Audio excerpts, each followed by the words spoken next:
जय श्री राम साथी। द कहानी मोड मीडियाई में आपका स्वागत है।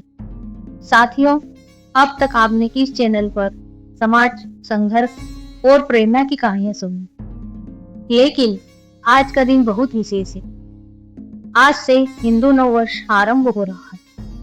गुड़ी पड़वा की मिठास और चैत्र नवरात्रि की पवित्रता के साथ इस अवसर पर हम आपके लिए लेकर आए हैं गुड़ी पड़वा पर्व की महत्ता और चैत्र मास में रामायण का पाठन व श्रवण का महत्व। जय श्री राम। हमारा जो सनातन धर्म है उसमें कई पर्व हर्षोल्लास के साथ मनाए जाते हैं। उन्हीं पर्वों में से एक है गुड़ी पड़वा। यह एक ऐसा पर्व है जिसके साथ हमारे सनातन धर्म की कई कहानियां जुड़ी हुई है। गुड़ी पड़वा चैत्र शुक्ल प्रतिपदा को मनाया जाता है। इसे वर्ष प्रतिपदा या उगादि भी कहा जाता है। यह पर्व खुशियों, परंपराओं और सकारात्मकता का पर्व है।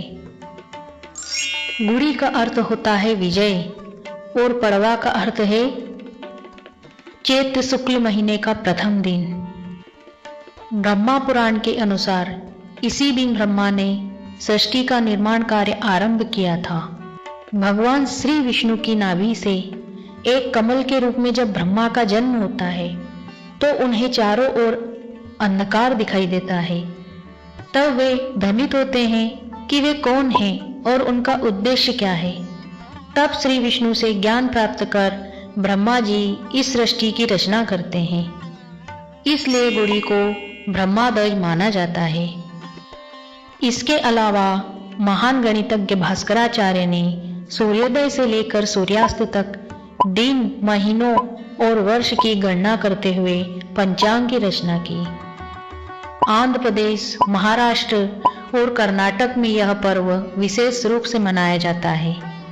आंध्र प्रदेश में घरों में एक विशेष प्रकार का प्रसाद बांटा जाता है। ऐसा माना जाता है कि जो भी व्यक्ति निराहार इसको ग्रहण करता है वह सदैव निरोगी बना रहता है। महाराष्ट्र में पूरन पोली या मीठी रोटी बनाई जाती है।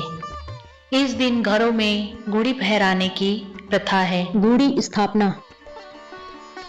बांस के एक डंडे पर जरीदार रेशमी वस्त्र बांधा जाता है जो कि समृद्धि को दर्शाता है। इसके ऊपर आम के पत्ते, नीम के पत्ते आरोग्य को दर्शाते हैं। फूलों की माला पवित्रता का प्रतीक है और बतासों की माला जो रिश्तों में मिठास का संकेत देती है। सबसे ऊपर तांबे, पीतल या चांदी का एक कलश उल्टा रखा जाता है। इस तैयार गुड़ी को घर के सबसे ऊंचे स्थान पर, बालकनी या मुख्य द्वार पर पूर्व दिशा में फहराया जाता है। गुड़ी पड़वा मनाए जाने के पीछे कई धार्मिक, ऐतिहासिक और प्राकृतिक कारण है। धार्मिक मान्यताएं। ब्रह्म पुराण के अनुसार ब्रह्मा ने इसी दिन सृष्टि की रचना आरंभ की थी।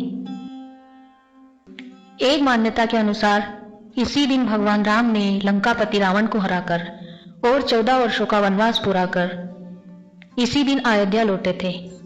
उनकी जीत और वापसी की खुशी में लोगों ने घर घर में विजय पताका फहराई थी।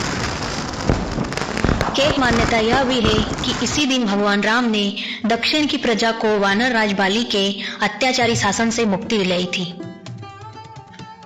ऐतिहासिक महत्व। शालिवाहन शक संवत की शुरुआत। लोक प्रचलित कथा के अनुसार शालिवाहन का जन्म एक साधारण परिवार में हुआ। कई कथाओं में उन्हें कुम्हार के घर जन्मा बताया गया है। उस समय भारत के पश्चिमी भाग में विदेशी शकों का आतंक बढ़ रहा था। ये आक्रमणकारी राज्यों पर कब्जा कर रहे थे, लूटपाट कर रहे थे और जनता को सताते थे। शालिवाहन ने अपनी मां के साथ रहते हुए मिट्टी से सैनिकों की मूर्तियां बनाई। फिर उन्होंने देवी की आराधना की। उनकी तपस्या से प्रसन्न होकर देवी ने उन मिट्टी के सैनिकों में प्राण फूंक दिए और देखते ही देखते एक विशाल सेना तैयार हो गई। फिर निर्णायक युद्ध हुआ और अंततः शकों को पराजित होना पड़ा। इस महान विजय के बाद शालिवाहन ने एक नए युग की शुरुआत की। उसी विजय के प्रतीक के रूप में शालिवाहन शक संवत प्रारंभ हुआ। छत्रपति शिवाजी महाराज की विजय। महाराष्ट्र में इसे मराठा शासक छत्रपति शिवाजी महाराज द्वारा युद्ध में जीत हासिल करने की याद में भी मनाया जाता है। बसंत ऋतु का आगमन। यह त्योहार बसंत ऋतु के आगमन और प्रकृति के नवीनीकरण का प्रतीक है। पेड़ों पर नई पत्तियां और फूल आने लगते हैं। विजय का प्रतीक। घर के बाहर ऊंची जगह पर फहराई गई गुड़ी बुराई पर अच्छाई की जीत, प्रसिद्धि, समृद्धि और सौभाग्य का प्रतीक मानी जाती है। यह माना जाता है कि यह घर को बुरी ताकतों से बचाती है। इस पर्व पर लोग अपने घरों को सजाकर भगवान श्री विष्णु से प्रार्थना तो करते ही हैं, साथ ही नए साल का खुशियों, उत्साह व मीठे पकवानों के साथ स्वागत करते हैं। प्राचीन कलयुग में कलिक नामक व्याध रहता था। वह व्याध पराई स्त्री और पराये धन के अपहरण में संलिप्त रहता था। दूसरों की निंदा करना उसका नित्य का काम था।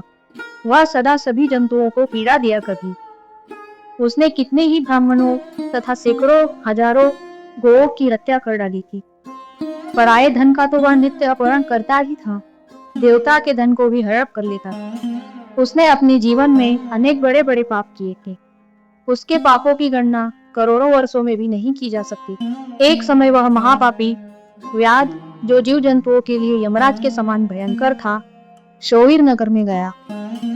वह नगर सब प्रकार के वेमों से संपन्न, वस्त्राभूषणों से विभूषित, युवतियों द्वारा सुशोभित, स्वच्छ जल वाले सरोवरों से अलंकृत तथा भांति भांति की दुकानों से सुसज्जित था। देवनगर के समान उसकी शोभा थी। व्याध उस नगर में गया।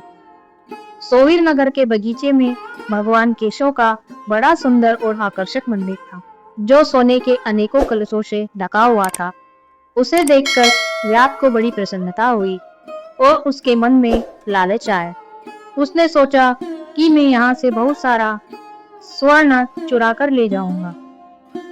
ऐसा निश्चय कर वह चोरी करने वाला व्याध भगवान श्री राम के मंदिर में गया। वहां उसने शांत चित्त और भगवान श्री राम की आराधना में लीन हुतंग मुनि को देखा, जो तपस्या के निधि थे।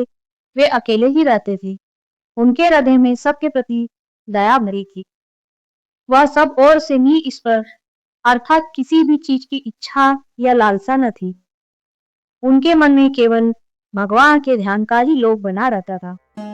उन्हें वहां देखकर व्याध ने उनको चोरी में बाधा डालने वाला समझा। जब आधी रात हुई तब वह भगवान की संपत्ति को, मंदिर के स्वर्ण कलश, देवताओं की मूर्तियों पर चढ़ाए गए आभूषण, धार्मिक कार्य के लिए रखे गए धन को लेकर चला।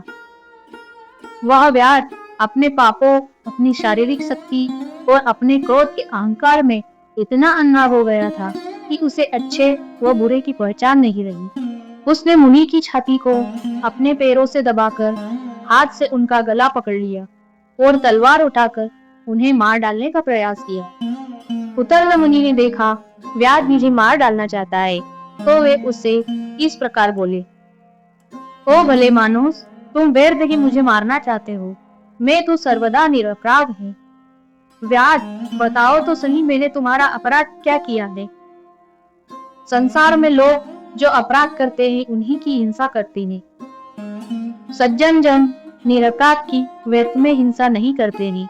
शांत चित्त साधु पुरुष अपने विरोधी तथा मूर्ख मनुष्यों के सद्गुण देखकर उनके साथ विरोध नहीं रखते हैं। जब मनुष्य बार बार दूसरों की गाली सुनकर भी क्षमाशील बना रहता है, वह उत्तम कहलाता है। उसे भगवान विष्णु का प्रियजन बताया गया।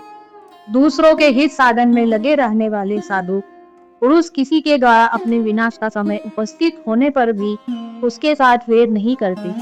चंदन का वृक्ष अपने को काटने पर भी कुल्हाड़ी को सुगंधित ही बनाता है। विधाता बड़ा बलवान है, वह लोगों को कई प्रकार से कष्ट देता रहता है। जो सब प्रकार के संग से रही ले, उसे भी दुरात्मा मनुष्य सताया करते हैं। जो दुष्ट होते हैं वे इस प्रकार के जीवों को बिना किसी अपराध ही पीड़ा देते हैं। मल्लाह मछलियों के, चुगलखोर सज्जनों के और व्याध मृगों के इस जगत में अकारण देरी होते हैं। माया बड़ी प्रबल है, यह संपूर्ण जगत को मोह में डाल देती है तथा स्त्री, पुत्र और मित्र आदि के द्वारा सब प्रकार के दुखों से संयुक्त कर देती है। मनुष्य पराये धन का अपहरण करके जो अपनी स्त्री आदि का पोषण करता है, वह किस काम का, क्योंकि अंत में उन सबको छोड़कर वह अकेला ही परलोक की राह लेता है। मेरी माता, मेरे पिता, मेरी पत्नी, मेरे पुत्र तथा मेरा यह परिवार, यह घर-बार, इस प्रकार की मोहमाया ही प्राणियों को कष्ट देती है। मनुष्य जब तक कमा कर धन देता है, तभी तक लोग उसके भाई बंधु बने रहते हैं और उसके कमाए हुए धन को सारे बंधु बांधव सदा भोगते रहते हैं। किंतु मनुष्य अपने किए हुए पाप का फल रूप दुख को अकेला ही भोगता है। उताह मुनि जब इस प्रकार कह रहे थे, तब उनकी बातों पर विचार करके कलिक नामक व्याध भय से व्याकुल हो उठा और हाथ जोड़कर बारंबार कहने लगा, प्रभो, मेरे अपराध को क्षमा कीजिए। उत्तंग मुनि के संग के प्रभाव से तथा भगवान का सानिध्य मिल जाने से उस व्याध के सारे पाप नष्ट हो गए तथा उसके मन में निश्चय की बड़ा पश्चाताप होने लगा। वह बोला, हे मुनिवर, मैंने जीवन में बहुत से बड़े बड़े पाप किए हैं, किंतु वे सब आपके दर्शन मात्र से नष्ट हो गए हैं। हे मुनि, मेरी बुद्धि सदा पाप में ही डूबी रहती थी। मैंने निरंतर बड़े बड़े पापों का ही आचरण किया है। उनसे मेरा उद्धार किस प्रकार होगा? मैं किसकी शरण में जाऊं? पूर्व जन्म में किए हुए पापों के फलस्वरूप मुझे व्याध होना पड़ा और यहाँ भी मैंने पापों के ही जाल बटोरे हैं। ये पाप करके मैं किस गति को प्राप्त होऊंगा? महामना कलिक व्याध की यह बात सुनकर मुनि उत्तंग इस प्रकार बोले, प्रिय व्याध, तुम धन्य हो, धन्य हो। तुम्हारी बुद्धि बड़ी निर्मल और उज्जवल है, क्योंकि तुम संसार संबंधी दुखों का नाश का कारण जानना चाहते हो। चैत्र मास के शुक्ल पक्ष में तुम्हें भक्ति भाव से आदर पूर्वक रामायण की नवा कथा सुननी चाहिए। उसके श्रवण मात्र से मनुष्य समस्त पापों से छुटकारा पा जाता है। उस समय कलिक व्याध के सारे पाप नष्ट हो गए। वह रामायण की कथा सुनकर तत्काल मृत्यु को प्राप्त हो गया। व्याध को धरती पर पड़ा देख दयालु उत्तंग मुनि बड़े आश्चर्यचकित हुए। फिर उन्होंने भगवान कमलापति का स्तवन किया। रामायण की कथा सुनकर निष्पाप हुआ व्याध दिव्य विमान पर आरूढ़ हो उत्तंग मुनि से इस प्रकार बोला, विद्वान, आपके प्रसाद से मैं महापातकों के संकट से मुक्त हो गया, अतः मैं आपके चरणों में प्रणाम करता हूँ। मैंने जो किया है, मेरे उस अपराध को आप क्षमा कीजिए। ऐसा कहकर कलिक ने मुनि श्रेष्ठ उत्तंग पर फूलों की वर्षा की और 3 बार उनकी परिक्रमा करके उन्हें बारंबार नमस्कार किया। उसके पश्चात अप्सराओं से भरे हुए संपूर्ण मनोवांछित भोगों से संपन्न विमान पर आरूढ़ हो वह श्री हरि के परम धाम में जा पहुंचा। अतः चैत्र माह के शुक्ल पक्ष में प्रयत्न पूर्वक रामायण की अमृतमयी कथा का नवा पारायण सुनना चाहिए।